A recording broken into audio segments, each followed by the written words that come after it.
Hi sa inyong lahat! Isang natatanging pagbubuod ng pelikula na handog ng Tagalog Cinecaps kung saan tatalakayin ko ang Red Right Hand, isang action thriller na pelikula. May mga spoiler dito. Sinusundan ng pelikula si Cash, isang lalaking umalis sa drug mafia matapos ang kamatayan ng kanyang kapatid at ngayon ay nagtatrabaho sa isang rancho na pag-aari ng kanyang mga magulang, kasama si Finny, ang kanyang nakatatandang kapatid, at ang kanyang pamangkin na si Savannah, na malapit sa kanya dahil sa pagkamatay ng kanyang ina. Sina Cash at Savannah ay nanananghalian sa isang cafe, tinatalakay ang kanilang sakahan. Tatlong lalaki ang humarang sa pagkain ni Savannah. Bumalik ang Cash upang makipag-usap sa mga lalaki na pinamumunuan ng The Buck. Ipinaliwanag ng The Buck na gusto ng kanilang boss na pag-usapan ang kanilang rancho kay Cash na nagulat. Iminumungkahi ng The Buck na talakayin ito kay Finny. Hinarap ni Cash si Finny tungkol sa kanilang land certificate ng sakahan na isinanla ni Finny sa mafia boss para sa pagkain ng hayop na nagdulot ng pagkabigo dahil maaari niya itong isangla sa bangko. Bumisita si Cash kay Zeke Barkley, anak ng mafia boss, para talakayin ang kasulatang ibinigay ni Finny bilang collateral para sa kanilang rancho. Binalaan ni Zeke si Cash na ipinagpalit ni Finny ang kasulatan para sa malaking pera na posibleng magdulot ng kawalan ng kakayahan ni Cash na magbayad. Sina Finny at Savannah ay inatake ng mga tauhan ng mafia boss na humihingi ng pagbabayad ng utang na aksidenteng nabaril si Finny sa tenga bilang isang babala. Natagpuan ni Cash na nasugatan si Finny at natakot si Savannah matapos silang salakayin ng mga tauhan ng mafia boss dahil sa utang. Humingi ng tawad si Finny at tiniyak ni Cash na makakahanap sila ng solusyon. Humingi ng tulong si Cash mula sa sheriff upang mahuli ang mga mafia at protektahan sina Finny at Savannah, ngunit tinanggihan ito dahil sa hindi sapat na ebidensya. Dumating si Cash sa lugar ng mafia boss, si Big Cat, at inalok ng deal para mabayaran ang mga utang ni Finny kung makumpleto niya ang tatlong gawain para sa kanya. Si Cash at The Buck ay itinalaga upang subaybayan ang isang pinaghihinalaang karibal na headquarters ng mafia. Natuklasan niya ang mga miyembro ng mafia na nagtatalo sa loob at iniulat ito sa The Buck. Isang grupo ng mga tauhan ng Big Cat, kasama sina The Buck at Cash, mabilis na natalo ang isang karibal na grupo at iniulat ni Cash ang tagumpay sa Big Cat. Si Cash, na nahihirapan sa utang ni Finny, ay humingi ng payo kay Wilder, isang pari, na manalangin at humingi ng tulong sa Diyos upang maiwasang madala pabalik sa mundo ng mafia. Sina Cash at Lazarus, dalawa sa mga tauhan ni Big Cat, ay nasangkot sa isang deal ng droga sa isang Mexican dealer malapit sa border. Tinulungan nila si Harlan na magbaba ng droga ngunit binaril ni Lazarus, na pagod na sa pang-iinsulto ni Harlan sa kanyang pamilya. Hiniling ni Cash kay Lazarus na itago ang katawan ni Harlan bago dumating ang dealer. Tumanggi ang dealer na magpatuloy at pinatay siya ni Cash at Lazarus at ng kanyang mga tauhan upang maiwasan ang pagkabigo. Kinuha nila ang pera mula sa dealer na nakumpleto ang pangalawang misyon ni Cash. Ang Cash ay nagtatrabaho upang mabayaran ang utang ni Finny sa Big Cat sa pamamagitan ng paggawa ng tatlong trabaho. Tinanong ni Finny kung tutuparin ni Big Cat ang kanyang pangako pagkatapos makumpleto ang mga trabaho at nagbabanta si Cash na haharapin siya kung hindi.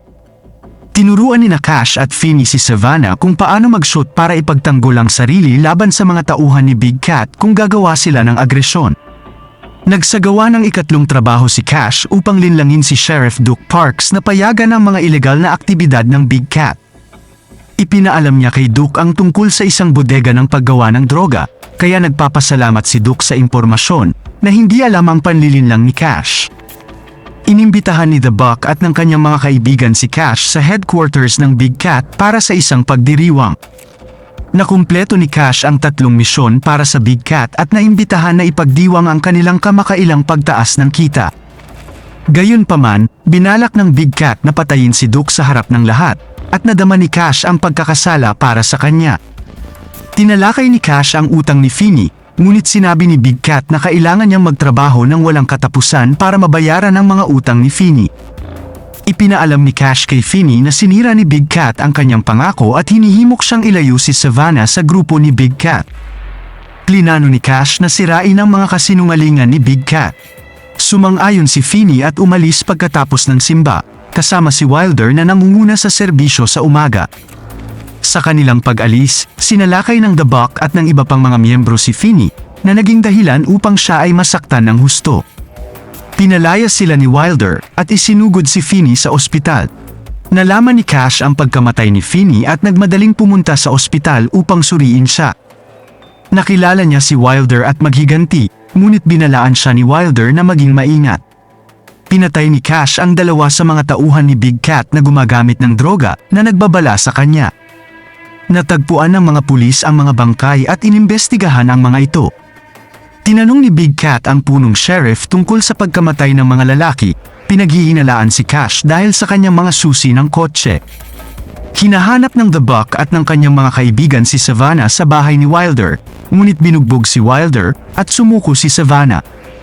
Ipinangako ng The Buck ang pagpapalaya ni Savannah kung pupunta si Cash sa headquarters ng Big Cat. Bumisita si Cash sa bahay ni Wilder para makita si Savannah ngunit nakita niyang bugbog si Wilder. Humingi ng paumanhin si Wilder at nagpadala ng mensahe kay Cash.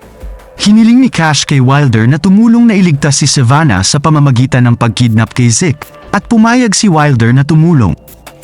Inagaw ng Cash si Zeke mula sa kanyang opisina at hiniling na palayain si Savannah kapalit ng kanyang kaligtasan. Sumang-ayon si Big Cat, ngunit hindi siya pinagkakatiwalaan ni Cash at pinakiusapan si Wilder na kunin si Zeke ng mag-isa, na nagpaplanong pumuslit sa kanyang headquarters. Hinatid ni Wilder si Zeke sa headquarters ng Big Cat. Inaasahan ang pag-atake ng Big Cat. Gayunpaman, alam ni Wilder na hindi pa kakawalan ng Big Cat si Savannah, itinutok niya ang kanyang baril kay Zeke. Si Savannah, na nakatali sa isang upuan, ay kumawala sa pamamagitan ng pagputol ng mga lubid gamit ang isang matalim na bakal, pagkatapos ay binaril si Lazarus gamit ang isang kalapit na baril, na naging dahilan upang tumapon ito sa bintana. Inutusan ni Big Cat si The Buck na suriin ang loob ng headquarters habang dinisarmahan ni Wilder ang ilan sa kanyang mga tauhan, habang si Zeke ay nakatakas sa kagubatan. Tinalo ni Cash ang mga bantay at binaril ang mga tauhan ni Big Cat sa tulong ni Wilder. Si Zeke, na sugatan, ay sinubukang tumakas ngunit inatake ng mga aso ng Big Cat. Natagpuan ng Big Cat si Zeke na patay at kinakain, na inihayag ang kanyang mga pinsala. Nagpatuloy si Wilder sa pakikipaglaban, sa kalaunan ay natalo ang lahat ng mga tauhan ng Big Cat sa kabila ng kanyang sarili na sugatan. Pumasok si Cash sa loob para hanapin si Savannah, ngunit hinabol ng The Buck. Sa kabila ng paghabol, natalo ni Cash ang mga tauhan ni Big Cat at hinimok si Savannah na tumakas. Inatake siya ng Big Cat at pinatay siya ni Savannah, na determinadong iligtas ang kanyang tiyuhin. Si Wilder, na nakaligtas sa pagsubok, ay naghahatid ng isang sermon sa simbahan, habang sina Cash at Savannah ay nagpapatuloy sa kanilang pang-araw-araw na buhay, na nag-aalaga sa bukid ng pamilya. Nakaka-excite malaman guys ang inyong opinyon sa pelikulang ito. Ibahagi nyo ito sa comment section sa ibaba.